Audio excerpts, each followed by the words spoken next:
Hello dear students, welcome to Proton the chemistry class. मेरा नाम है जय दैया और आज के इस वीडियो के अंदर हम बहुत ही इंपॉर्टेंट टॉपिक को डिस्कस करने वाले हैं। लास्ट लेक्चर में हमने रेजोनेंस डिस्कस किया था कि रेजोनेंस क्या होता है, बेसिक थ्योरी क्या होती है, क्या क्या चीज़ें हम लोग गलत डिस्कस करते हैं रेजोनेंस के अंदर, जो मिसकंसेप्शंस होते हैं बहुत सारे, वो मैंने आपको बताए थे कि आपको ये चीज़ें नहीं करनी है। सो लास्ट वाला जो लेक्चर है वो बहुत ज़्यादा इंपॉर्टेंट है और हमने ये भी सीखा था कि ऑर्बिटल डायग्राम जो होते हैं वो कैसे ड्रॉ करे जाते हैं। एंड ऑर्बिटल डायग्राम के मैंने आपको लास्ट क्लास में कुछ क्वेश्चंस दिए थे। आई होप आप लोगों ने होमवर्क ज़रूर अटेम्प्ट करा होगा। तो मैच करना आप लोग होमवर्क कि आपने जो आंसर लिखे हैं वो आंसर सही है या फिर नहीं है, सही है, आपने क्या मिस्टेक करी है। आप जब हम मैच कर रहे होंगे तो उसमें आप लोग देखना कि किस तरीके से आपको चीज़ें जो है वो सॉल्व करनी आनी चाहिए, सही है। तो ये इंपॉर्टेंट चीज़ है। सो मेरे हिसाब से सभी लोगों ने उसको ज़रूर सॉल्व करा होगा। तो स्टार्ट करते हैं सबसे पहले होमवर्क डिस्कशन से। और आज का जो लेक्चर रहेगा हमारा वो बहुत ही ज़्यादा इंपॉर्टेंट टॉपिक है। आपको हेडिंग दिख रही होगी, rules for drawing resonating structures. देखो, जब हम रेजोनेंस समझ लेते हैं तो सबसे इंपॉर्टेंट चीज़ ये आ जाती है कि हमें रेजोनेट स्ट्रक्चर्स को ड्रॉ करना आना चाहिए। क्योंकि कम्पिटिटिव एग्जाम में बहुत बार ऐसे क्वेश्चंस मिलते हैं जिसमें आपको 4 स्ट्रक्चर्स दी गई होती है और आपसे ये पूछा जाता है कि इस कंपाउंड की कौन सी करेक्ट रेजोनेटिंग स्ट्रक्चर्स है। तो अगर हमें करेक्ट रेजोनेटिंग स्ट्रक्चर ड्रॉ करना नहीं आएगा तो हम उस क्वेश्चंस को सॉल्व नहीं कर सकते। क्लियर है? तो आपको इतना क्लियरिटी होना चाहिए कि रेजोनेटिंग स्ट्रक्चर को ड्रॉ करने के लिए रूल्स क्या क्या हैं। तो सबसे पहले हम लोग अपना होमवर्क डिस्कशन कर लेते हैं। होमवर्क डिस्कशन में मेरे हिसाब से जो मॉलिक्यूल मुझे याद है, जो मैंने आपको दिए थे, वो कुछ इस तरीके से हैं कि सबसे पहला हमने एक मॉलिक्यूल डिस्कस किया था, बेंजीन। वैसे बेंजीन का मैंने आपको ऑर्बिटल डायग्राम बनवा दिया था क्लास के अंदर ही, सो इसको मैं वापस से डिस्कस नहीं कर रहा हूँ। फिर अगला जो हमारे पास में फिनॉल था, सो हम लोग सबसे पहले फिनॉल को डिस्कस कर लेते हैं। सो फिनॉल की कुछ इस तरीके की स्ट्रक्चर मिलेगी आपको एंड इसका ऑर्बिटल डायग्राम बनाना है। तो इसके लिए आप बहुत सिंपल है कि कुछ इस तरीके की स्ट्रक्चर को बना लें। ये इस तरीके से p ऑर्बिटल्स और यहाँ आपको क्या मिलेगा, ऑक्सीजन, और यहाँ आपको क्या मिलेगा, एक हाइड्रोजन मिलेगा।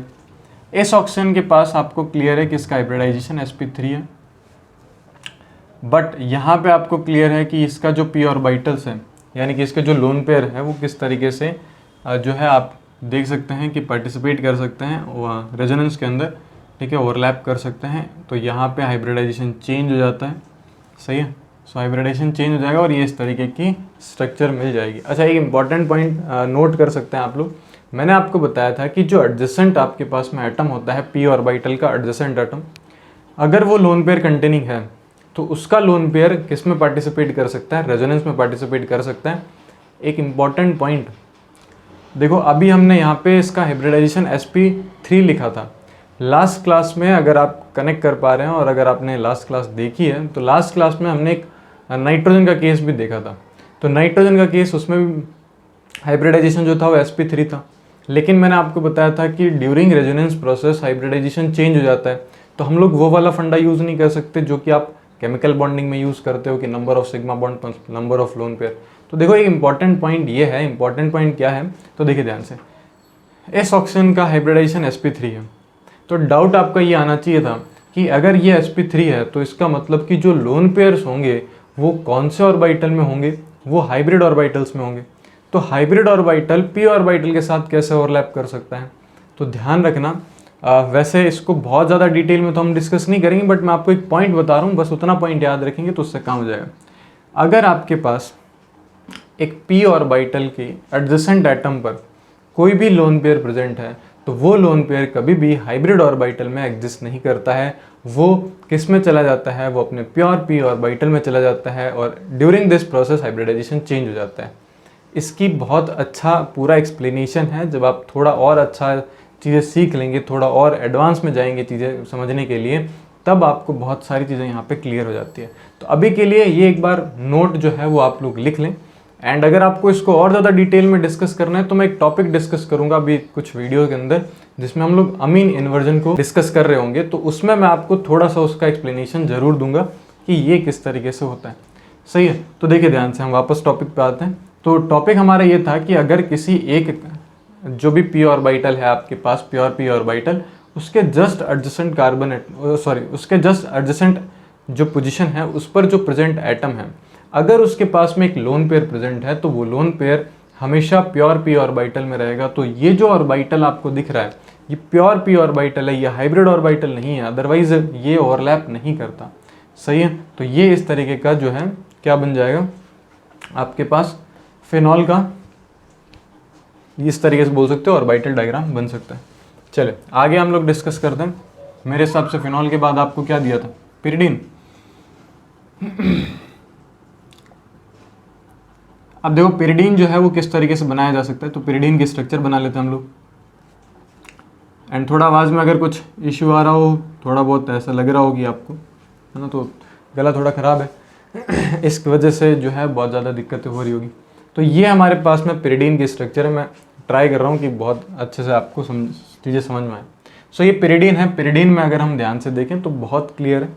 आप हमेशा याद रखेंगे कि इस पिरिडीन में ये जो नाइट्रोजन है, ये नाइट्रोजन का जो लोन पेयर है, ये लोन पेयर कुछ इस तरीके से दिखेगा। इस पिरिडीन में ये जो नाइट्रोजन है इसका हाइब्रिडाइजेशन हमें क्लियर है कि sp2 हाइब्रिडाइजेशन वाला है। तो बहुत सिंपल है, ये डबली बॉन्डेड नाइट्रोजन है और डबली बॉन्डेड नाइट्रोजन का लोन पेयर अब फर्दर किस में पार्टिसिपेट नहीं कर सकता, रेजोनेंस में पार्टिसिपेट नहीं कर सकता, क्योंकि रेजोनेंस के लिए मैंने आपको कंडीशन लिखवाई थी कि कंपाउंड कैसा होना चाहिए, प्लेनर होना चाहिए, बात बिल्कुल सही है। और जो पी ऑर्बिटल्स होते हैं वो हमेशा पैरेलल होने चाहिए। अगर परपेंडिकुलर पोजीशन पर पी ऑर्बिटल प्रेजेंट है तो वो कभी भी क्या नहीं कर सकते, वो ओवरलैप नहीं कर सकते। तो ओवरलैप नहीं करने की वजह से उसमें कोई बॉन्ड का फॉर्मेशन नहीं होगा। सही है। सो इसका जो ऑर्बिटल डायग्राम बनेगा वो ऑर्बिटल डायग्राम बहुत ही सिंपल सा है, कुछ इस तरीके की स्ट्रक्चर मिलेगी आपको। एंड यहाँ पे आपको इस तरीके से पी ऑर्बिटल जो है वो देखने को मिलेंगे। नाइट्रोजन का एक पी ऑर्बिटल कुछ इस तरीके से होगा और एक जो पी ऑर्बिटल होगा जिसमें लोन पेयर प्रेजेंट है वो कुछ इस तरीके से होगा। सही है। तो और ये आपस में क्या कर जाएंगे बताओ, ओवरलैप इस तरीके से, करेक्ट। यहाँ कितना डिग्री का एंगल है, यहाँ 90 डिग्री का। सो ये परपेंडिकुलर होने की वजह से ये जो लोन पेयर होता है, ये लोन पेयर कैसा हो जाता है बताओ, ये हो जाता है लोकलाइज्ड।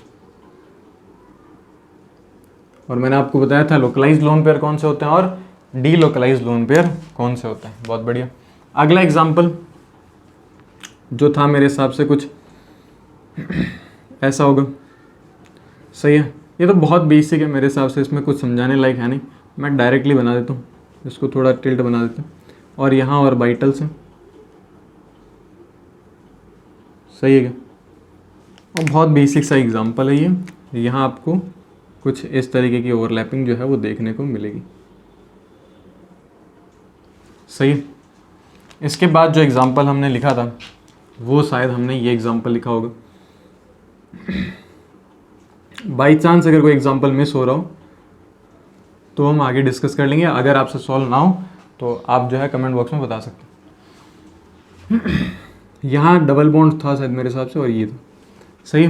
अब देखो इसमें दो नाइट्रोजन है, अगर इसमें दो नाइट्रोजन है तो हमें ये चेक करना है कि कौन सा नाइट्रोजन का जो लोन पेयर है वो रेजोनेंस में पार्टिसिपेट करेगा, कौन सा नहीं करेगा। तो मेरे हिसाब से अब आपको क्लियर है कि इस नाइट्रोजन का तो लोन पेयर रेजोनेंस में पार्टिसिपेट करेगा, it is delocalised lone pair, जबकि इस नाइट्रोजन का लोन पेयर जो है वो पार्टिसिपेट नहीं करेगा क्योंकि ये डबली बॉन्डेड नाइट्रोजन है। सो बहुत समझदार हो चुके हैं आप लोग और आपको चीज़ें समझ में आनी स्टार्ट हो चुकी है। एंड इसको अगर आपको ड्रॉ करना है तो बहुत ही क्लियर है कि यहाँ आप नाइट्रोजन लिखो, यहाँ आप नाइट्रोजन लिखो। सही है क्या? एंड ऑर्बिटल बनाना हो तो ये कुछ इस तरीके के ऑर्बिटल आ जाएंगे। सही है।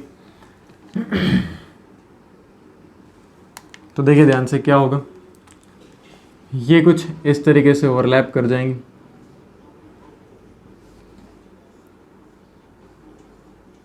और इस नाइट्रोजन का एक लोन पेयर जो होगा वो 90 डिग्री पर होगा। सही है। तो इसका जो लोन पेयर है वो कैसा है, लोन पेयर डीलोकलाइज्ड। और इसका जो लोन पेयर है बताओ कैसा है, वो है लोकलाइज्ड।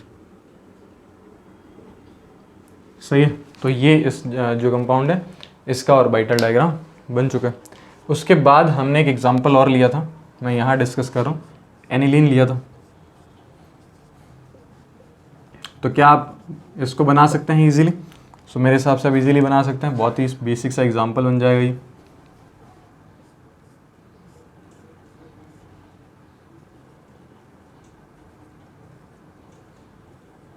और ये नाइट्रोजन। बताओ कौन से ऑर्बिटल में लोन पेयर मिलेगा? पी ऑर्बिटल में। सही है क्या?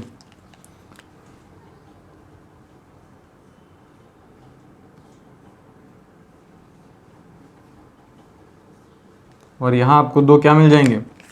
हाइड्रोजन। ये एनिलीन का एग्जाम्पल। इसी के साथ हमने एक और एग्जाम्पल लिखा था, शायद मेरे हिसाब से कुछ ऐसा सा था, CH3 CH double bond CH, फिर यहाँ मैंने शायद OH लिखा था। सही है। तो ये अगर कंपाउंड है तो इसमें भी रेजोनेंस हो सकता है। रेजोनेंस किस तरीके से हो सकता है वो हम लोग डिस्कस कर सकते हैं। तो इसके पास में लोन पेयर है, ये इसके साथ में ओवरलैप करेगा, तो मैं ऑर्बिटल डायग्राम इसका बना देता हूँ। सो ये तो मैं ऐसे ऐसा रखता हूँ CH3, फिर यहाँ कार्बन है हमारे पास में, इसका एक p ऑर्बिटल कुछ इस तरीके से होगा, यहाँ एक हाइड्रोजन होगा। इसका एक p ऑर्बिटल कुछ इस तरीके से होगा, यहाँ एक हाइड्रोजन होगा। फिर यहाँ अपने पास में ऑक्सीजन का एक p ऑर्बिटल होगा, और फिर ये एक यहाँ हाइड्रोजन होगा। तो डबल बॉन्ड के जस्ट एडजेसेंट कार्बन पर, सॉरी एडजेसेंट पोजीशन पर एक ऑक्सीजन जुड़ा हुआ है। इसका लोन पेयर जो है वो किस में रहेगा? प्योर p ऑर्बिटल में। और ये अगर इस तरीके से पाई बॉन्डेड है तो ये इस तरीके से आपस में ओवरलैप कर जाएंगे। सही है। तो बहुत ही बेसिक सा एग्जांपल है, कोई ज़्यादा ऐसा नहीं है कि बहुत डिफिकल्ट हो।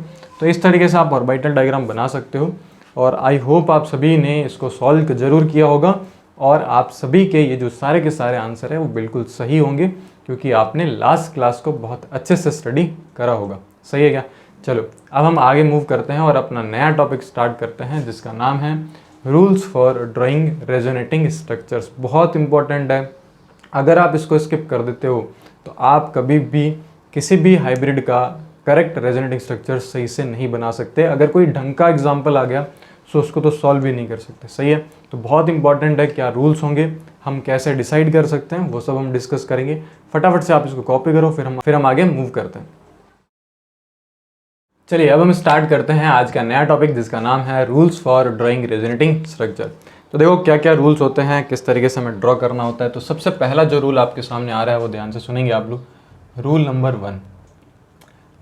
रूल नंबर 1 क्या कहता है? रूल नंबर 1 ये कहता है कि जो सारी की सारी RS हम ड्रॉ करेंगे, each RS must have valid structure. ठीक है। जितने भी RS हम ड्रॉ कर रहे होंगे उनकी सारी स्ट्रक्चर जो है वो वैलिड होनी चाहिए। ठीक है। ऐसा नहीं हो कि हमने ऐसी स्ट्रक्चर बना दी जो वैलिड ही नहीं है, जो प्रैक्टिकली पॉसिबल ही नहीं है। सो स्ट्रक्चर सारी वैलिड होनी चाहिए कि किस पर नेगेटिव चार्ज आना चाहिए, किसके कितने बॉन्ड बनने चाहिए, किस तरीके से ओवरलैपिंग हम लोग करवा रहे हैं, वो सब हमें क्लियर होना चाहिए। तो देखो एक इसके लिए एग्जाम्पल लेते हैं, और एग्जाम्पल बहुत ही इंपॉर्टेंट है ये एग्जाम्पल, क्योंकि इसमें आप लोग गलतियाँ कर सकते हो। एग्जाम्पल है नाइट्रो इथीन मॉलिक्यूल। हम क्या कर रहे हैं, हम नाइट्रो इथीन मॉलिक्यूल का RS बनाने की कोशिश कर रहे हैं। तो सबसे पहले हम ये देख लेते हैं कि नाइट्रो इथीन क्या होता है। ये है नाइट्रो इथीन। अब ये जो नाइट्रो इथीन है इसका हमें क्या बनाना है? RS बनाना है। कैसे बना सकते हैं? तो सबसे पहले हम इसको थोड़ा और अच्छे से रिप्रेजेंट कर लेते हैं। तो देखो हमारे पास में CH2 डबल बॉन्ड CH, फिर यहाँ नाइट्रोजन, और ये आपको क्लियर होना चाहिए कि यहाँ अगर डबल बॉन्ड ऑक्सीजन है तो यहाँ इस तरीके से ऑक्सीजन बॉन्ड होगा, एक सिंगल बॉन्ड। ये बेसिकली कोऑर्डिनेट बॉन्ड होता है। सो ऑक्सीजन पर माइनस का चार्ज होगा और नाइट्रोजन पर प्लस का चार्ज होगा। ओवरऑल मॉलिक्यूल कैसा? न्यूट्रल मॉलिक्यूल दिख रहा होगा आपको। सही है। अब देखो इसका अगर मुझे RS बनाना है, एक्चुअली खुद ही ये RS है, तो इसका हमें क्या करना है, यानी नाइट्रोइथीन के RS बनाना है। तो एक स्ट्रक्चर तो हमने ये बना दी कि ये बन सकता है। दूसरी स्ट्रक्चर हम क्या बना सकते हैं? ये एक स्ट्रक्चर A है। दूसरी स्ट्रक्चर हम बना सकते हैं, देखो कैसे हम ये पॉसिबल कर सकते हैं कि ये वाला जो डबल बॉन्ड है वो कहाँ जाए, वो यहाँ जाए, या फिर अदरवाइज हम ये कंसिडर कर सकते हैं। देखो एक पॉसिबिलिटी है कि आप इस नेगेटिव चार्ज को यहाँ बनाओ, ये बॉन्ड को तोड़ दो, तो ये सेम आइडेंटिकल बन जाएगा। लेकिन अगर आप इसमें देखें कि ये वाला डबल बॉन्ड उठ करके यहाँ जाए, क्योंकि यहाँ नाइट्रोजन पर पॉजिटिव चार्ज है, और जैसे ही ये वाला डबल बॉन्ड उठ करके यहाँ आ रहा है, सो ये वाला पाई बॉन्ड यहाँ ब्रेक कर जाएगा। सही है।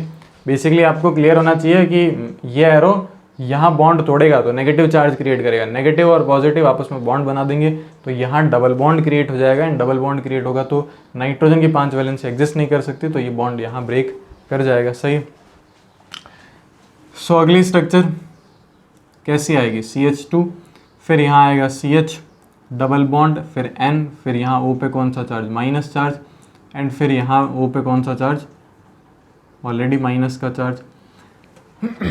सही है, इस पर पॉजिटिव अभी भी रहेगा, एंड यहाँ पे क्या आ जाएगा,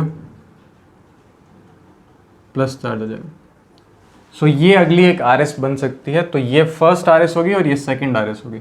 सही है, तो दो टाइप ऑफ RS हम लोग ड्रॉ कर सकते हैं। अब देखो इनवैलिड स्ट्रक्चर की क्या मीनिंग होता है, तो वो मैं आपको बताता हूँ। ये दोनों वैलिड स्ट्रक्चर है, प्रॉपरली आप इसको देख सकते हैं। ऑक्टेट रूल के अकॉर्डिंग लुईस डॉट स्ट्रक्चर जो हम लोग बनाते हैं वो फॉलो करता है। अब देखो क्या मिस्टेक हो सकती है, जो भी हमने डिस्कस करा था, कि आप ये कंसिडर कर सकते हो क्या, कि आपके पास ये कंपाउंड था और आप क्या करना चाहते हो, कुछ ऐसे स्ट्रक्चर बना दो कि आपके अकॉर्डिंग। तो सर देखो यहाँ पे नाइट्रोजन पे पॉजिटिव चार्ज है ही है, सो नाइट्रोजन पे पॉजिटिव चार्ज है तो इस बॉन्ड को यहाँ तोड़ दो, डबल बॉन्ड नाइट्रोजन, फिर डबल बॉन्ड ऑक्सीजन, फिर ऑप पे माइनस का चार्ज, और इससे बॉन्ड टूटा तो इस पर कौन सा चार्ज आ जाएगा, पॉजिटिव चार्ज। ठीक है, पहले भी प्लस माइनस था, अब भी प्लस माइनस है, ये स्ट्रक्चर बन सकती है। तो ये स्ट्रक्चर नहीं बन सकती है, क्यों नहीं बन सकती है, अरे नाइट्रोजन की कितनी वैलेंसी होती है, नाइट्रोजन मैक्सिमम 4 अपनी कोवैलेंसी को शो कर सकता है, जो कि ये कर चुका है कोऑर्डिनेट बॉन्ड के थ्रू। लेकिन यहाँ आप लोग देखो कितना बॉन्ड बन रहा है, टोटल 5 बॉन्ड बन रहा है। क्या नाइट्रोजन के लिए पॉसिबल है 5 बॉन्ड बनाना? बिल्कुल भी नहीं है, नाइट्रोजन कभी 5 बॉन्ड नहीं बना सकता। तो ये गलती आपको नहीं करनी है। सही है, तो ऐसा कोई भी अरेंजमेंट आपको नहीं मिलना चाहिए। ये वाला जो स्ट्रक्चर है वो इनवैलिड स्ट्रक्चर है, क्योंकि नाइट्रोजन की वैलेंसी अब और ज़्यादा हो चुकी है, जो कि प्रैक्टिकली पॉसिबल नहीं है। सो हम इसको कभी ड्रॉ नहीं करेंगे। तो रूल नंबर 1 ये कहता है कि आप हमेशा जब भी स्ट्रक्चर ड्रॉ करें वो स्ट्रक्चर वैलिड स्ट्रक्चर होनी चाहिए। इनवैलिड स्ट्रक्चर आप कभी ड्रॉ नहीं करेंगे RS के अंदर। सही है भाई, आप ऐसा थोड़ी है कि माना कि हाइपोथेटिकल प्रोसेस है। हाइपोथेटिकल का मतलब ये थोड़ी होता है कि जो मर्जी आए ड्रॉ करते जाओ। कम से कम उसका सिग्निफिकेंस होना चाहिए, उसका वो वैलिड है या फिर नहीं है। प्रैक्टिकली थोड़ा तो हम लोग इसको एक्सप्लेन कर सकें, कुछ ना कुछ तो उसका एक्सप्लेनेशन हमें मिल सके। सही है, तो ये इंपॉर्टेंट चीज़ें हैं, वो हम लोग ध्यान रखेंगे। अगला जो हमारे पास में रूल नंबर 2 है, रूल नंबर 2 क्या कहता है कि जितनी भी RS होती है, each RS must have equal number of, equal या सेम नंबर ऑफ लिख सकते हैं, must have same number of unpaired electron.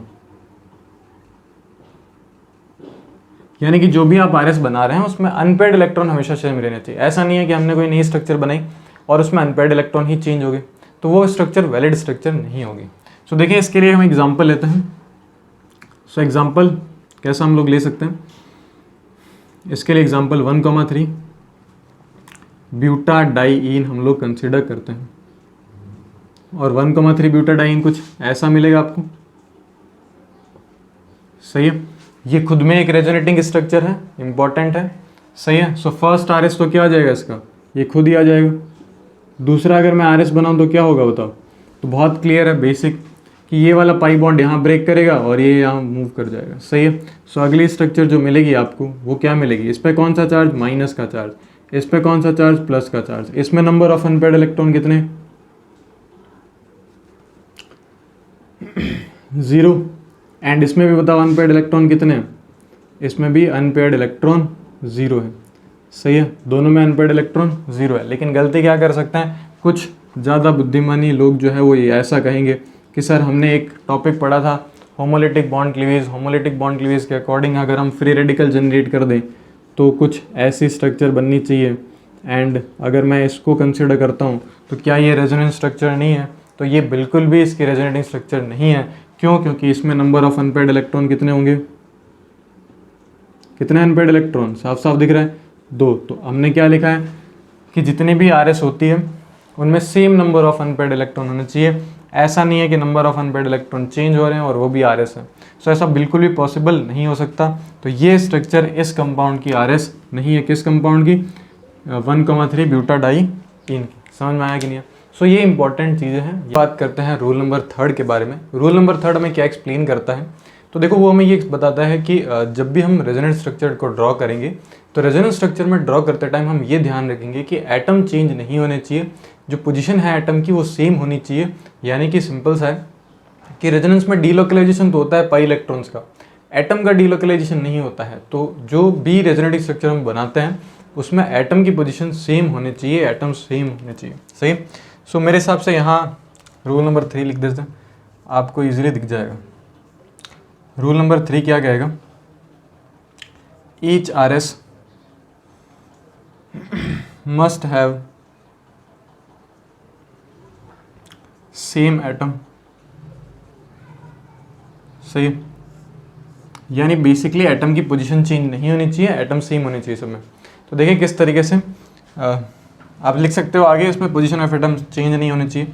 मैं आपको कुछ एग्जांपल लिख के दे रहा हूँ, आप जल्दी उसको आंसर करेंगे। एक हमारे पास में कुछ इस तरीके से, एक कंपाउंड कुछ इस तरीके से, और यहाँ हम लोगों ने यहाँ लिखा हुआ है OH। थोड़ी जगह अगर नीचे नहीं दिख रही हो तो मेरे हिसाब से दिख जाएगा, कोई इश्यू नहीं रहेगा। सो RC, फिर यहाँ आ जाएगा OH, फिर डबल बॉन्ड CH2। एक स्ट्रक्चर आपको दे रखी है RC double bond O CH2 minus दे रखा है, एंड एक स्ट्रक्चर आपको दे रखी है RC डबल बॉन्ड की जगह सिंगल बॉन्ड O पे minus charge double bond CH2। ये 4 स्ट्रक्चर्स हैं। इन 4 स्ट्रक्चर्स में आपको ये बतानी है कि कौन सी रेजोनेटिंग स्ट्रक्चर है। तो बहुत साफ साफ दिख रहा है मेरे हिसाब से, आपको बिल्कुल क्लियर है कि जो फर्स्ट हमारे पास में यानी ये है A एंड B, A और B ये दोनों एक दूसरे की रेजोनेटिंग स्ट्रक्चर नहीं है, क्योंकि आपको क्लियरली दिख रहा होगा कि यहाँ से एक हाइड्रोजन हटाया गया है। ये हाइड्रोजन किस पर अटैच हो चुका है, अब इस ऑक्सीजन पर अटैच हो चुका होगा, और ये डबल बॉन्ड यहाँ आ चुका होगा। सही है। तो ये इन दोनों के बीच में कोई भी रेजोनेंस का रिलेशन देखने को नहीं मिलेगा। सेकंड, अगर हम बात करें C एंड D के अंदर, तो बहुत ही क्लियरली दिख रहा होगा कि जो C है और जो D है, इसमें इस नेगेटिव ने यहाँ अगर पाई बॉन्ड का फॉर्मेशन किया होगा, सो ये यहाँ मूव करेगा, तो इस तरीके से आपको अगली स्ट्रक्चर दिखेगी। यानी कि C एंड D तो एक दूसरे की RS है, बट A और B एक दूसरे की RS नहीं है। तो ये एक दूसरे के क्या है, ये एक दूसरे के टॉटोमर्स हैं। तो एक तो ये ध्यान रखना है कि एटम की पोजीशन सेम रहनी चाहिए, एटम की पोजीशन चेंज नहीं होनी चाहिए। अगला देखें रूल नंबर 4, बहुत छोटे छोटे रूल हैं, आगे हम लोग लिखते हैं, लास्ट रूल है ये, रूल नंबर 4। रूल नंबर 4 हमें क्या एक्सप्लेन करता है, रूल नंबर 4 हमें ये एक्सप्लेन करता है कि कभी भी एडजेसेंट पोजीशन पर अनलाइक चार्जेस कभी भी नहीं आने चाहिए। अगर एडजेसेंट पोजीशन पर अनलाइक चार्जेस आ जाते हैं तो वो हमेशा पाई बॉन्ड का फॉर्मेशन करके वापस आपको न्यूट्रल फॉर्म में दिख जाएंगे। किस तरीके से हम लोग कर सकते हैं, देखो। सो मैं आपको इसमें एग्जांपल देता हूँ कि कौन सा एग्जांपल हम कंसिडर कर सकते हैं। एग्जांपल सेम वही है, 1,3 ब्यूटाडाइन हमने ये लिखा था। अगर मान लो इसमें अगर हम एक RS बनाएं, तो हमने जो RS बनाई थी वो कुछ ऐसी बनाई थी कि इस पर प्लस और इस पर माइनस, इस तरीके से दिखेगा आपको। लेकिन अगर मान लो हम सिर्फ और सिर्फ इस एक पाई बॉन्ड को ब्रेक करें, क्योंकि RS तो वो भी हो सकती है, सही है, कि यहाँ पे हम लोग प्लस लिख दें और यहाँ पे हम लोग माइनस लिख दें। सो दिख रहा होगा मेरे हिसाब से आपको क्लियर कि यहाँ पे प्लस है और यहाँ पे माइनस है। तो अगर आप एडजेसेंट पोजीशन पर अनलाइक चार्जेस को रखोगे और इस तरीके से इसको RS कंसिडर करने की कोशिश करेंगे, तो ऐसा बिल्कुल भी नहीं होगा। प्लस माइनस आपस में बॉन्ड बना लेंगे, और जब ये बॉन्ड बना लेंगे तो आपको वापस ऐसे ही स्ट्रक्चर देखने को मिलेगी।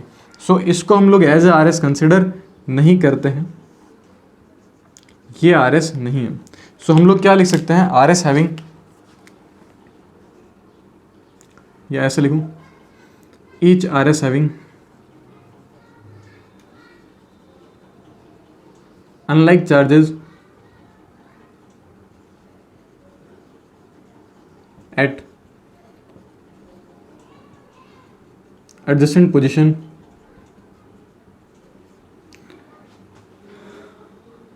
are not considered।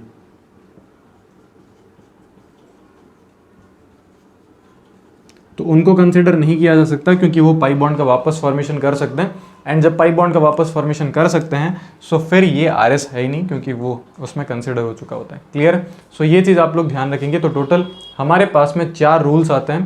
पहला रूल हमें ये बताता है कि स्ट्रक्चर वैलिड होनी चाहिए। दूसरा रूल हमें ये बताता है कि जब भी हम स्ट्रक्चर ड्रॉ करेंगे तो उसमें नंबर ऑफ अनपेयर्ड इलेक्ट्रॉन कभी चेंज नहीं होनी चाहिए। एंड जो थर्ड रूल हमें ये एक्सप्लेन करता है कि एटम की पोजीशन चेंज नहीं होनी चाहिए, एटम सेम होने चाहिए जब भी हम आरएस को ड्रॉ कर रहे होते हैं। एंड फोर्थ रूल जो है वो हमें ये बताता है कि एडजेसेंट पोजीशन पर कभी भी अनलाइक चार्जेस नहीं आने चाहिए, उस आरएस को हम कभी कंसिडर नहीं करेंगे। ये 4 रूल्स हैं, अगर आप इन रूल को फॉलो करेंगे तो बहुत ईजिली आप आरएस को ड्रॉ कर सकते हैं, ठीक है। और फिर आपको कोई भी दिक्कत नहीं आएगी कि कौन सी आरएस सही है और कौन सी आरएस सही नहीं है। कई बार अगर क्वेश्चन ऐसे पूछा जाता है कि कौन सी आरएस वैलिड है या फिर नहीं है, कौन सी आरएस नहीं बनाई जा सकती, तो आप इन 4 रूल को यूज करके इजीली क्या कर सकते हो, इजीली उसको सॉल्व कर सकते हो, सही है।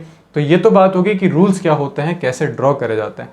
अब हम इन पर कुछ क्वेश्चन प्रैक्टिस करेंगे और बहुत अच्छे लेवल के एग्जाम्पल को डिस्कस करेंगे। तो मैं कुछ एग्जाम्पल्स आपको सॉल्व करवाने वाला हूँ और कुछ एग्जाम्पल आपको होमवर्क के लिए दिए जाएंगे जो कि आप लोग ज़रूर खुद से अटेम्प्ट करेंगे और नेक्स्ट क्लास में हम लोग उसको क्या करेंगे, डिस्कस करेंगे पूरा का पूरा। उन सभी क्वेश्चन को हम डिस्कस करेंगे। तो होगा क्या कि पहले आप प्रैक्टिस करके आएंगे, जैसा भी आपको आता है, जितना भी आपने सीखा है, जिस भी तरीके से आप अटेम्प्ट कर सकते हैं, अटेम्प्ट ज़रूर करें। जब आप अटेम्प्ट करके लाएंगे और जब मैं आपको सॉल्यूशन बता रहा हूँ तो उससे फिर आप कंपैरिजन करना कि आपने किस तरीके से सोचा था, आप किस तरीके से और अच्छे से उसको सॉल्व कर सकते थे, क्या मिस्टेक रह गई थी, हमें किस तरीके से और इम्प्रूवमेंट करने की रिक्वायरमेंट है, सही है। और दूसरा देखो, अगर आप नीट के स्टूडेंट हैं, सो नीट के स्टूडेंट के लिए तो बिल्कुल भी रिक्वायरमेंट नहीं है ऐसे टाइप ऑफ क्वेश्चंस को सॉल्व करने की। बट अगर आप जेई के स्टूडेंट हैं और टारगेट रखते हैं जेई मेंस और एडवांस का, सो फिर आपको ऐसे क्वेश्चन सॉल्व करने की बहुत ज़रूरत है। दूसरा, इन क्वेश्चंस को सॉल्व करने के लिए आपको 3 अलग अलग तरीके बताए जाएंगे। पहला कि स्ट्रक्चर्स को ड्रॉ करो, जो कि मैक्सिमम लोग बताते हैं कि स्ट्रक्चर को ड्रॉ कर लो जो भी आपको मॉलिक्यूल दिया गया। दूसरा एक आता है कि बिना स्ट्रक्चर को ड्रॉ करें हम डायरेक्टली आइडिया लगा सकते हैं, कैलकुलेट कर सकते हैं। कैलकुलेट करने का एक लॉन्ग मेथड होता है और एक शॉर्ट मेथड होता है। हम दोनों को ही डिस्कस करेंगे और बहुत अच्छे एग्जांपल्स को हम लोग डिस्कस करेंगे और ऐसे एग्जांपल्स को भी डिस्कस करेंगे जो जेईई एडवांस में पूछे गए हैं रेजोनेंस से रिलेटेड कि कितनी रेजोनेटिंग स्ट्रक्चर्स होगी। सोच के देखो, जब किसी मॉलिक्यूल की 10 से ज़्यादा आरएस बनती है तो उसको ड्रॉ करना थोड़ा डिफिकल्ट होता है। अगर किसी की 20 आरएस बन रही है, किसी की 40 आरएस बन रही है, 44 आरएस बन रही है, 50 आरएस बन रही है, ऐसे स्ट्रक्चर को ड्रॉ करते करते पूरा पेपर निकल जाए। तो हमें कुछ ऐसे मेथड्स आने चाहिए जिनको यूज़ करके हम डायरेक्टली विद इन मिनट जो है वो क्या कर सकते हैं, अपना आंसर कैलकुलेट कर सकते हैं। ऐसे क्वेश्चंस बिल्कुल भी नीट और जेईई मेंस में नहीं आते हैं, ध्यान रखना। जिनकी आरएस 10 से ज़्यादा होती है, ये चीज़ आप लोग हमेशा याद रखेंगे। तो नीट के स्टूडेंट को ऐसे क्वेश्चन प्रैक्टिस करने की रिक्वायरमेंट नहीं है, बट वो सीखना चाहते हैं, सीख सकते हैं। सो आप फटाफट से इसको कॉपी करो, फिर हम कुछ एग्जाम्पल्स डिस्कस करते हैं और फिर हम लोग आगे मूव करते हैं होमवर्क की तरफ। सही, चलिए अब हम मूव करते हैं कुछ एग्जाम्पल्स के ऊपर। देखो, अभी हम सिर्फ और सिर्फ कुछ ही एग्जाम्पल को डिस्कस करेंगे, बाकी आपको होमवर्क दिए जाएंगे किस किस तरीके से करना है। मैं हर कैटेगरी का एक एग्जाम्पल जरूर करवाऊंगा किस तरीके से करना है। सो देखिए ध्यान से, फर्स्ट एक चीज़ आपको हमेशा याद रखनी है कि अगर मैं किसी RX कंपाउंड जो है इसकी रिएक्शन AlCl3 के साथ करवाता हूँ, SbCl5 के साथ करवाता हूँ, सो फाइनली आपको यहाँ क्लियर होना चाहिए कि यहाँ पे जो है एक कार्बोकेटाइन बनता है प्लस साथ में AlCl3X और इस पर माइनस आ जाएगा। ये कुछ ऐसा सा सिस्टम बनता है, यानी कि यहाँ R पे पॉजिटिव चार्ज आ जाएगा, इतना आपको क्लियर होना चाहिए, सही है। उसका कारण ये है, देखो, एक RS के क्वेश्चन 2 तरीके से पूछे जा सकते हैं। लैंग्वेज में डिपेंड करता है क्योंकि लैंग्वेज सबसे इंपॉर्टेंट होती है। मैंने आपको कहा था कि जब भी हम RS ड्रॉ कर रहे होते हैं तो हमें ये क्लियर होना चाहिए RS का RS नहीं बनाया जाता। तो जो अच्छी बुक्स होती हैं हमेशा ये बोलती है कि हमें जो भी क्वेश्चन दिया गया होगा उसके अंदर या तो उसका हाइब्रिड दिया जाता है या फिर हमें उसका UPC नेम दिया जाता है, सही है, या फिर उसको किसी रिएक्शन के अंदर इन्वॉल्व करके दिया जाता है। लेकिन कुछ बुक्स में क्या होता है कि हमें RS ही दिया होता है पहले से ही और फिर उसी RS का हम RS बना रहे होते हैं, तो ये थोड़ा सा डिफिकल्ट हो जाता है, कैलकुलेशन में आंसर फिर गलत आने स्टार्ट हो जाते हैं। इसीलिए मैं आपको ये चीज़ बता रहा हूँ हम, और जो जेईई पैटर्न फॉलो करता है हम उसी पैटर्न के क्वेश्चन, मतलब उसी क्वेश्चन को फॉलो करेंगे, उसी पैटर्न के क्वेश्चन को फॉलो करेंगे, सही है। सो देखें ध्यान से, एकदम बेसिक सा एग्जाम्पल, बहुत सिंपल सा एग्जाम्पल हम लोग कंसिडर करने वाले। फर्स्ट आप लोग ध्यान से देखें एकदम तसल्ली के साथ, यहाँ आपके पास में Cl है और यहाँ अगर हम इसकी रिएक्शन करा रहे हैं RX के साथ, सॉरी यहाँ हम लोग रिएक्शन करा रहे हैं AlCl3 के साथ। सो हमें एकदम क्लियर है, सॉरी इसमें थोड़ा सा चेंज कर लेना, अदरवाइज तो बनेगा ही नहीं। हाँ, सो इसमें हमें एकदम क्लियर है कि यहाँ पे कुछ इस तरीके से पॉजिटिव चार्ज आ जाएगा एंड साथ में AlCl4 माइनस बन जाएगा। इससे हमें कोई लेना देना नहीं है, हमें सिर्फ और सिर्फ इससे लेना देना है। तो जो प्रोडक्ट फॉर्म हो रहा होगा उस प्रोडक्ट का हमें क्या करना है, RS ड्रॉ करना है। ऑल्दो कि ये खुद ब खुद एक RS है, तो एक तो स्ट्रक्चर ये हमने कंसिडर कर ही ली। सो ध्यान से देखें आप लोग कि एक स्ट्रक्चर कुछ इस तरीके से आएगी। थोड़ा बड़ा बना देते हैं जिससे आपको अच्छे से क्लियरली दिख जाए कि यहाँ डबल है और यहाँ आपके पास में पॉजिटिव है, और आपको बहुत क्लियर है कि इस पॉजिटिव के पास में इलेक्ट्रॉन की डिफिशियंसी है, और पॉजिटिव किसको अपने पास बुलाएगा, इस पाई बॉन्ड को अपने पास बुलाएगा। जैसे ही पाई बॉन्ड यहाँ मूव करेगा, यानी कि ये बेसिकली टूटता है प्लस और माइनस के अंदर, यहाँ माइनस आएगा, प्लस माइनस बॉन्ड बना लेंगे, यहाँ प्लस अपने आप क्रिएट हो जाएगा। सो मेरे हिसाब से आप लोग क्योंकि पिछला लेक्चर देख चुके हैं, तो जो मैं बातें बोल रहा हूँ वो आपके समझ में आ रही है। तो यहाँ डबल आ जाएगा, यहाँ अपने आप पॉजिटिव क्रिएट हो जाएगा। सो बताओ टोटल नंबर ऑफ RS कितनी आ गई यहाँ पे, टोटल RS कितनी है यहाँ पे, 2। अगर मैं इसका हाइब्रिड बनाऊँ तो बहुत ही बेसिक है, ये इस तरीके से पाई इलेक्ट्रॉन डेंसिटी आपको मूव होती दिखेगी। यहाँ प्लस का डेल्टा बाई 2 आ जाएगा, यहाँ प्लस का डेल्टा बाई 2 आ जाएगा। सही है, ये इसका हाइब्रिड है। तो एक टाइप ऑफ कैटेगरी आपके पास में ये हो सकती है। सेकेंड टाइप ऑफ कैटेगरी की अगर हम बात करें तो वो ध्यान रखेंगे, आपको इतना क्लियर होना चाहिए। सेकेंड हम लोग एग्जाम्पल ले रहे हैं, ये मॉलिक्यूल है फिनॉल, और फिनॉल एक एसिडिक मॉलिक्यूल होता है। अगर मैं इसकी रिएक्शन बेस के साथ कराऊँ NaOH के साथ, तो आपको पता है एसिड बेस रिएक्शन होती है। एसिड बेस रिएक्शन से सॉल्ट का फॉर्मेशन होता है और वाटर का फॉर्मेशन होता है। तो सॉल्ट का फॉर्मेशन यहाँ जो होगा वो कुछ इस तरीके से होगा। यहाँ O पे कौन सा चार्ज आएगा, माइनस का चार्ज, इसके साथ अटैच हो जाएगा Na। ये एक बेसिकली क्या बन चुका है हमारे पास में Na+, ये बेसिकली क्या बन चुका है, सोडियम फिनॉक्साइड। सही, एंड प्लस साथ में क्या बन जाता है, वाटर। हमें इसका RS बनाना है, तो इसका RS बनाने के लिए बहुत ही बेसिक है कि आप क्या करो, यहाँ पे फिनॉक्साइड आयन बना लो। ये फिनॉक्साइड आयन है, बॉन्ड अरेंजमेंट कुछ बेंजीन का ऐसा रखो, और आपको बहुत सिंपल है कि पाई बॉन्ड यहाँ पे फॉर्म हो जाएगा ड्यू टू नेगेटिव चार्ज, और ये पाई बॉन्ड यहाँ टूट जाएगा नेगेटिव फॉर्म में। सही है, तो ये कुछ इस तरीके की स्ट्रक्चर रहेंगी। अगली जो स्ट्रक्चर मिलेगी आपको वो क्या मिलेगी, अगली स्ट्रक्चर कि अब यहाँ बाहर की तरफ क्या आ चुका है, ऑक्सीजन डबल बॉन्डेड हो चुका है, एक नेगेटिव चार्ज यहाँ आ चुका है, ये डबल और ये डबल। सही है, सो अगला ध्यान से देखें कैसे पाई बॉन्ड मूव करेगा। ये नेगेटिव यहाँ पाई बना लेगा और ये पाई बॉन्ड यहाँ आगे नेगेटिव फॉर्म करेगा। और अगली स्ट्रक्चर क्या मिलेगी, ध्यान से देखें, यहाँ डबल और ये डबल, इस पर नेगेटिव आ चुका होगा। फर्दर अगर हम आगे देखें तो ये नेगेटिव यहाँ पाई बॉन्ड बनाएगा, ये पाई बॉन्ड यहाँ ब्रेक करेगा। सो अगली जो स्ट्रक्चर मिलेगी, यहाँ पाई बॉन्ड और यहाँ क्या आ चुका होगा, नेगेटिव। ये नेगेटिव फिर से यहाँ पे क्या कर सकता है, बॉन्ड बना सकता है, और ये बॉन्ड वापस से ऊपर चला जाएगा, एंड फिर से आपको अगली स्ट्रक्चर मिलेगी। O पे कौन सा चार्ज, माइनस का चार्ज। अब जो बेंजीन का बॉन्ड पैटर्न है वो क्या हो चुका है, चेंज हो चुका है। हमने देखा था कि बेंजीन की टोटल 2 RS बनती है, और देख सकते हैं आप लोग बॉन्ड अरेंजमेंट चेंज हो चुका है। सही है, तो एक इंपॉर्टेंट ऑब्जर्वेशन ये है कि जब ऑक्सीजन पर नेगेटिव चार्ज हो, क्वेश्चन ऐसा भी पूछा जा सकता है कि बताओ एक कंडीशन है जिसमें ऑक्सीजन पर नेगेटिव चार्ज है, उसमें बेंजीन का अरेंजमेंट कितनी बार चेंज हो रहा होगा। तो देखो बाकी किसी में ऑक्सीजन पर नेगेटिव चार्ज नहीं है, समझ में आया। तो जब आप खुद से बनाएंगे, जब आप खुद ऑब्जर्व करेंगे तो चीज़ों को जल्दी से समझ जाएंगे, इसीलिए मैं आपको वो सब होमवर्क दे रहा हूँ। तो अगर आप सिंसियरिटी से इसको फॉलो कर रहे हैं तो ज़रूर आप लोग उसको सॉल्व करें। अप्रॉक्स 25 एग्जाम्पल्स होंगे, 25 ही है मेरे हिसाब से, तो 25 एग्जाम्पल्स को ज़रूर सॉल्व करें आप लोग, बहुत इंपॉर्टेंट एग्जाम्पल्स हैं वो। तो एक तो ये पैटर्न पूछा जा सकता है। अगला तीसरे टाइप का जो उसमें क्वेश्चन मिलेंगे वो आपको कैसे मिलेंगे, आपको बोला गया होगा बेंजीनोइड स्ट्रक्चर बनाओ। टोटल पॉसिबल बेंजीनोइड स्ट्रक्चर बनानी है। तो बेंजीनोइड स्ट्रक्चर कैसे बनानी है, तो मैं आपको एग्जांपल देता हूँ नेफ्थलीन का। तो नेफ्थलीन हमने ले रखी है कुछ इस तरीके से। नेफ्थलीन का आपको टोटल बेंजीनोइड स्ट्रक्चर बनाना है। 2 तरीके हो सकते हैं, या तो आप इनका बॉन्ड अरेंजमेंट रोटेट करते रहो, दूसरा क्योंकि बॉन्ड अरेंजमेंट रोटेट करोगे तो आपको डाउट आएगा कि कहाँ कौन सा बॉन्ड रोटेट करना होता है। अभी तो 2 ही रिंग है, जब 3 रिंग हो जाएगी, 4 रिंग हो जाएगी तो थोड़ी दिक्कतें आनी स्टार्ट हो जाती है। तो इससे बेटर एग्जांपल हमारे पास में, या बेटर मेथड जो है हमारे पास में वो ये है, जब बेंजीनोइड बनानी हो तो आप सिंपल 2 बेंजीन रिंग को याद रखो। बेंजीन रिंग का एक अरेंजमेंट ये होता है, एक अरेंजमेंट ये होता है। आप इसको जो भी नाम देना चाहो वो नाम दे सकते हो, पी, और इसको क्यू लिख देते हैं हम लोग। अब आपको क्या करना है, नेफ्थलीन की बेंजीनाइड स्ट्रक्चर बनानी है, तो बहुत क्लियर है। नेफ्थलीन का एक एम्प्टी स्केलेटन बनाओ यहाँ इस तरीके से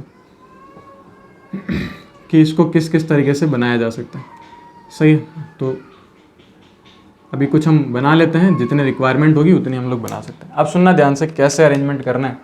सो सपोज करो कि ये हमारे पास में 2 ही टाइप ऑफ बेंजीनोइड स्ट्रक्चर है, तो उसके लिए हम लोग क्या कर सकते हैं कि इस रिंग को हम पहले क्या कंसिडर कर दें, पी कंसिडर कर दें। अगर मैंने इस रिंग को पी बना दिया तो बताओ अगला बॉन्ड यहीं जुड़ेगा, और ये ऑटोमेटिकली कैसा हो चुका है, ये क्यू हो चुका है, क्योंकि ये बीच वाला जो पाई बॉन्ड है वो इस रिंग में भी कंसिडर करा जाएगा और इसमें भी कंसिडर करा जाएगा। तो डेफिनेटली अगर ये पी है तो ये अगला कौन सा हो जाएगा, क्यू। हमने पहली वाली रिंग को पी कंसिडर करा, अगर हम पहली वाली रिंग को क्यू कंसिडर कर लें तो क्यू कंसिडर करने पर यहाँ आपको डबल बॉन्ड मिलेगा और यहाँ आपको डबल बॉन्ड मिलेगा। तो ध्यान से देख सकते हैं, जब हम इसको क्यू कंसिडर कर रहे हैं तो ये ना तो पी बन रही है ना क्यू बन रही है। इसी तरीके से अगर हम एक और पॉसिबिलिटी देखें, देखो आगे वाली पी हो चुकी है, क्यू हो चुकी है, लेकिन पीछे वाले में भी सिर्फ और सिर्फ क्यू है, तो इसको हम लोग पी बनाते हैं, तो ये बन चुकी है पी, लेकिन ये कोई भी रिंग नहीं बनेगी। सही है, मतलब कि कोई भी बेंजीनोइड स्ट्रक्चर नहीं बनेगी। सही है, तो इसमें और क्या पूछा जा सकता है, और ये पूछा जा सकता है आपसे कि बताओ नेफ्थलीन में कितनी ऐसी स्ट्रक्चर होंगी जिसमें दोनों ही रिंग जो है वो बेंजीनोइड है। तो देखो इसके पास में सिर्फ और सिर्फ एक ऐसी स्ट्रक्चर है जिसमें 2 रिंग जो है वो बेंजीनोइड है। क्लियर है, बाकी दोनों में सिर्फ और सिर्फ एक बेंजीनोइड रिंग है। तो बहुत इंपॉर्टेंट है ऐसे एग्जाम्पल्स, वो सारे के सारे 25 एग्जाम्पल आप ज़रूर सॉल्व करें। इन्हीं 3 पैटर्न पर वो बेस्ड है, आप इन्हीं 3 पैटर्न को फॉलो करके सब चीज़ें जो है वो कैलकुलेट कर सकते हैं। फिनॉल वाला मैंने केस बता दिया, मैंने ये एक वाला केस बता दिया और ये बेंजीनोइड वाला केस बता दिया। तो वो जो क्वेश्चंस हैं जो कि आपको अभी थोड़ी देर में स्क्रीन पर दिख जाएंगे, ये क्वेश्चंस आप प्रैक्टिस करेंगे। बहुत इंपॉर्टेंट क्वेश्चंस है 25 एग्जांपल्स। अगर आप इनको बहुत अच्छे से प्रैक्टिस कर लेते हैं, बहुत अच्छे से आंसर कैलकुलेट कर लेते हैं और अगर आपके सारे आंसर सही होते हैं तो बहुत ही अच्छा है कि आपको रेजोनेंस से पूरा का पूरा अच्छे से जो है कवर हो चुका है सब चीज़ें, और अब आप रेजोनेंस से रिलेटेड सारे क्वेश्चंस जो है वो सॉल्व कर सकते हैं। इसके बाद हम लोग एक और डेडिकेटेड वीडियो लेके आएंगे रेजोनेंस पर बेस्ड, कि हम अगर क्वेश्चन सॉल्व कर रहे होते हैं तो किस किस टाइप ऑफ क्वेश्चंस हमें देखने को मिल सकते हैं, जिसमें हम लोग MS चौहान सर की बुक को डिस्कस करेंगे, हम SKM सर की बुक को डिस्कस करेंगे, और कुछ जो PYQ हैं जो एडवांस में पूछे गए हैं और मेंस में पूछे गए हैं उनको हम लोग डिस्कस करेंगे। सो आई होप आपको पूरा का पूरा ये जो आज का जो लेक्चर है वो समझ में आया होगा। फिर भी कोई अगर डाउट रहता है तो आप जो है कमेंट बॉक्स में कमेंट करके लिख सकते हैं या फिर इंस्टाग्राम व्हाट्सएप से कनेक्ट कर सकते हैं। करेक्ट। एंड प्लीज़ इस सीरीज़ को ज़्यादा से ज़्यादा लोगों के साथ शेयर करें, जिससे बहुत सारे लोग जो है वो GOC का पूरा ये सीरीज जो है वो ज्वाइन करके और GOC को अच्छे से समझ सकें। सही है, सो मिलते हैं नेक्स्ट वीडियो के अंदर। और डेफिनेटली मैं ये मान के चलता हूँ कि आप लोग सभी लोग, जितने भी लोग सीरियसली सीरीज़ को फॉलो करते हैं, वो सभी लोग अगली जो वीडियो को अटेंड करेंगे उसमें आप अपना होमवर्क ज़रूर करके उसको अटेंड करेंगे। बिना होमवर्क मत अटेंड करना, क्योंकि वो 25 स्ट्रक्चर सिर्फ आप रट सकते हो, आपको चीज़ें समझ में नहीं आएंगी। आपने देख लिया, ठीक है, सर ने सॉल्यूशन बता दिया, ठीक है, वो 25 के 25 स्ट्रक्चर्स हम प्रॉपर आपको मेथड वाइज समझाया जाएगा, चाहे वो वीडियो कितना भी लंबा बने। क्लियर है, तो 2 वीडियो हम और लेके आएंगे रेजोनेंस के, जिसके अंदर हम वो 25 एग्जाम्पल सॉल्व कर रहे होंगे, और दूसरा एक डेडिकेटेड क्वेश्चन प्रैक्टिस जो वीडियो रहेगा वो करेंगे। उसके बाद हम लोग मूव करेंगे हाइपर कॉन्जुगेशन पर। सही है, सो मिलते हैं नेक्स्ट वीडियो के अंदर, तब तक के लिए गुड बाय।